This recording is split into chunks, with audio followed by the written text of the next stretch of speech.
Hello everyone, welcome back to my channel. আশা করি সবাই খুব ভালো আছেন। আজকের রেসিপিতে বানিয়ে নিচ্ছি খুব সহজ, সুস্বাদু এবং ঝটপট একটা রেসিপি, সেদ্ধ ডিম আর সব রকম সবজি দিয়ে স্যান্ডউইচ। বাড়িতে থাকা কয়েকটি সাধারণ উপকরণ দিয়েই তৈরি করা যাবে এই রেসিপি। সেদ্ধ ডিমের সাথে থাকছে মুচমুচে ক্যাপসিকাম, গাজর ও পেঁয়াজ, সঙ্গে সামান্য মেয়োনিজ, টমেটো সস, গোলমরিচের গুঁড়ো ও পছন্দের যে কোনো মশলা দিয়ে তৈরি হবে একেবারে ক্রিমি ও ফ্লেভারফুল ফিলিং।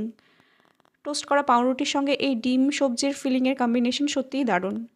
সকালের জলখাবার, বাচ্চাদের টিফিন, বিকেলের হালকা কিংবা ব্যস্ত দিনের জন্য ঝটপট কিছু বানাতে চাইলে এই স্যান্ডউইচ হতে পারে খুব ভালো একটি অপশন।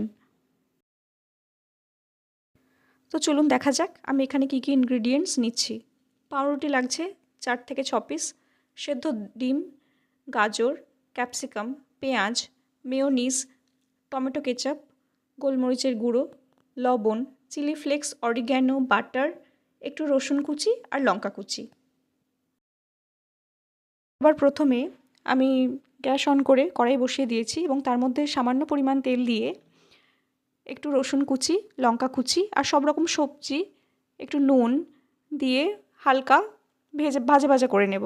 কিন্তু এটা হাই ফ্লেমে করব, খুব নরম করব না, একটু ক্রাঞ্চিনেস থাকবে।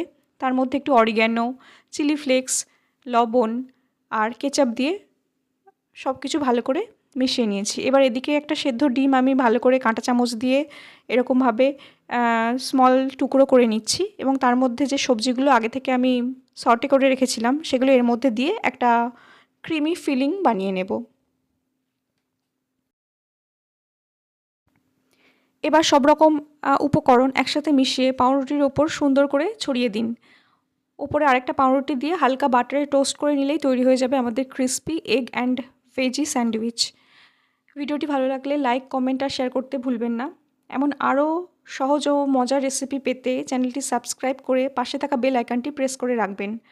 আপনারা স্যান্ডউইচে কোন সবজি খেতে পছন্দ করেন? ক্যাপসিকাম, গাজর নাকি কর্ন? কমেন্টে জানাতে ভুলবেন না। ধন্যবাদ সবাইকে।